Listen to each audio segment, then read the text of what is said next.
Good morning. You are most welcome in GSS Education. Today we discuss some problem which is related to moles. Okay तो आज हम मोल से related कुछ problem करने वाले हैं। पहला है 11 ग्राम ऑफ CO2। तो इस तरह के प्रॉब्लम का जो फार्मूला होता है मोल निकालने का वो होता है mole equal to given mass upon molar mass. Okay तो इसके लिए हम पहले CO2 का मास निकाल लेते हैं, मोलर मास कितना होता है। तो CO2 में है कार्बन, कार्बन का जो मास होता है वो होता है 12 ग्राम और ऑक्सीजन का होता है 16 ग्राम। तो यहाँ पे 2 ऑक्सीजन है तो यहाँ पे हो जाएगा 32 ग्राम, यानी टोटल इसका मोलर मास जो आएगा वो 12 gram plus 32 gram equal to 44 gram. Okay तो इसका हम मोलर मास यहाँ से निकाल चुके हैं और हमें गिवन मास दिया हुआ है तो अब हम आसानी से मोल फाइंड कर सकते हैं, यानी mole equal to given mass upon molar mass. तो गिवन मास जो हमारा है वो है 11 ग्राम, तो यहाँ लिख देंगे 11 gram upon molar mass. Molar mass हमारा आ गया है 44 gram, that's it is equal to 1/4 mole. तो इसे हम लिख सकते हैं 0.25 मोल, यानी 1 मोल का 1/4 है। ओके तो अब दूसरा देखते हैं। दूसरे वाले में दिया हुआ है 3.01 इंटू 10⁻22 मॉलिक्यूल्स ऑफ CO2, यानी CO2 के इतने मॉलिक्यूल हैं जिनका हमें मोल निकालना है। पहले हम देख लिए ग्राम में यानी मास के हिसाब से, अब हम नंबर ऑफ मोल के हिसाब से देखेंगे कि नंबर ऑफ मोल से या नंबर ऑफ मॉलिक्यूल से कैसे मोल निकलता है।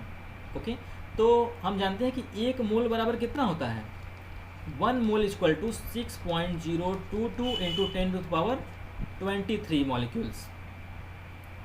इट मीन्स इतने मॉलिक्यूल बराबर 1 मोल है, तो 1 मॉलिक्यूल बराबर कितना होगा, 1 मॉलिक्यूल इक्वल टू 1/6.022 इंटू 10⁻23। बहुत जगहों पे क्वेश्चन में पूछता है केवल 1 मॉलिक्यूल का या 1 एटम का। ओके तो 1 मॉलिक्यूल या 1 एटम का जब पूछे तो हम सीधे 6.022 इंटू 10⁻23 से मल्टीप्लाई करके डिवाइड करके आंसर निकाल सकते हैं। लेकिन हमें पूछा है यहाँ पर 3.01 इंटू 10⁻23 मॉलिक्यूल का, तो 1 मॉलिक्यूल में इतने मॉलिक्यूल को अगर मल्टीप्लाई कर देंगे तो इतने मॉलिक्यूल का आ जाएगा, यानी 3.01 इंटू 10⁻22 मॉलिक्यूल्स का कितना मोल आएगा, ये आ जाएगा 1/6.022 इंटू 10⁻23 इंटू 3.01 इंटू 10⁻22। ये इससे कट जाएगा, यहाँ आ जाएगा 2। ओके तो ये आ जाएगा 1/2 इंटू 10⁻1 ही आएगा। ओके तो इसे जब सॉल्व करेंगे तो ये आ जाएगा 1/20, यानी इसे लिख सकते हैं 0.05। तो यानी 0.05 मोल होगा कितने मॉलिक्यूल का, 3.01 इंटू 10⁻22 मॉलिक्यूल, 0.05 मोल होंगे CO2 के। ओके अगला देखते हैं 1.12 litre of CO2 at STP standard temperature and pressure, यानी 0 degree centigrade and 1 atm pressure पे। अब ये STP क्या होता है और NTP क्या होता है ये हम दूसरे लेक्चर में आपको बता देंगे। ओके तो हमें यहाँ पूछा है कि 1.12 लीटर ऑफ CO2, तो हमें ये पता करना होगा कि एक मोल में मतलब कितना लीटर होगा या कितने लीटर में 1 मोल होता है, और उसी से हम डिवाइड करके पता कर सकते हैं कि इतने लीटर बराबर कितना मोल होगा। ओके अब हम जानते हैं कि 22.4 लीटर ऑफ CO2। ओके यानी किसी भी मॉलिक्यूल का अगर 22.4 लीटर है वॉल्यूम तो वो जो होगा वो 1 मोल के बराबर होगा। तो यानी 1 लीटर ऑफ CO2 कितने मोल के बराबर होगा, 1/22/4 मोल। उसी तरह से 1.12 लीटर ऑफ CO2 कितने मोल के बराबर होगा, तो ये मल्टीप्लाई हो जाएगा 1/22.4 इंटू 1.12, तो इसका आंसर भी आ जाएगा 0.05 मोल। ओके तो इसमें हम 3 तरह से मोल निकालना देख चुके हैं। एक है ग्राम यानी मास के हिसाब से, दूसरा है नंबर ऑफ मॉलिक्यूल के हिसाब से, और दूसरा वॉल्यूम के हिसाब से। तो इन तीनों का फार्मूला आपको पता होना चाहिए मोल निकालना है तो। ओके, इस तरह से क्वेश्चन आते रहते हैं मोल निकालने के लिए। अब आगे हम देखते हैं मास कैलकुलेट करना, कि मास कैसे कैलकुलेट करेंगे। अगर किसी एटम के बारे में पूछा है कि एक एटम का मास कितना होगा, तो अब उस प्रॉब्लम को भी देखते हैं। तो अब हम देखते हैं इस प्रॉब्लम को। Calculate the mass of the following 1 atom of calcium. इसमें पूछा है कि एक एटम जो कैल्शियम का है उसका मास कितना होगा। तो पहले हम देखते हैं कि जो कैल्शियम का मास होता है वो होता है 40 ग्राम, और वो कितने एटम का होता है, वो होता है 1 मोल एटम का। यानी 1 मोल एटम ऑफ कैल्शियम जो है उसका मास जो होता है वो होता है 40 ग्राम। तो यहाँ हम लिख लेते हैं 1 मोल calcium equal to 40 gram.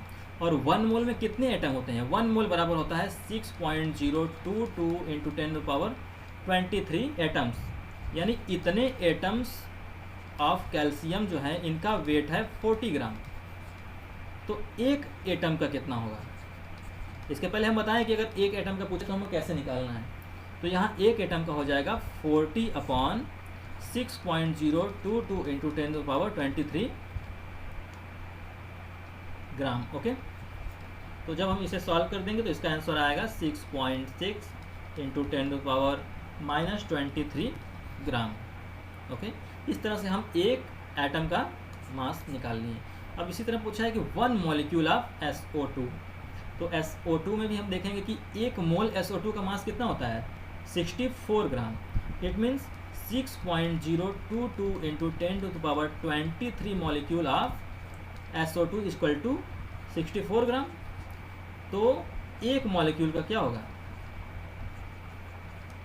Same वही प्रोसेस 64/6.022 क्रॉस 10⁻23 ग्राम। ओके, जब इसे सॉल्व करेंगे तो ये आएगा 1.06 क्रॉस 10⁻23 ग्राम। अब इसे सॉल्व करने में बड़ी प्रॉब्लम होती है, तो इससे आप 10⁻23 है सीधे आप ऊपर भेज दीजिए इसे, तो ये हो जाएगा 10⁻23। ओके, तो अब आपको सिंपली 6.022 से 64 में डिवाइड करना है। तो आप इसे 6 मान के भी अगर ट्राई करना चाहे तो कर सकते हैं, अगर ऑप्शनल क्वेश्चन है तो, ताकि नज़दीक में अगर कोई आंसर दिखे इसके नियर अबाउट में तो वो सही हो जाएगा, इससे टाइम बचेगा। ओके, बाकी अगर थ्योरेटिकल आया तो आपको पूरा सॉल्व करके सही से आंसर लिखना होगा। तो आज हमने आपको मोल बताया और कुछ एटम के मास निकालने का तरीका ही बताया। अगले लेक्चर में हम STP और NTP के बारे में आपको बताएंगे। Okay, thank you.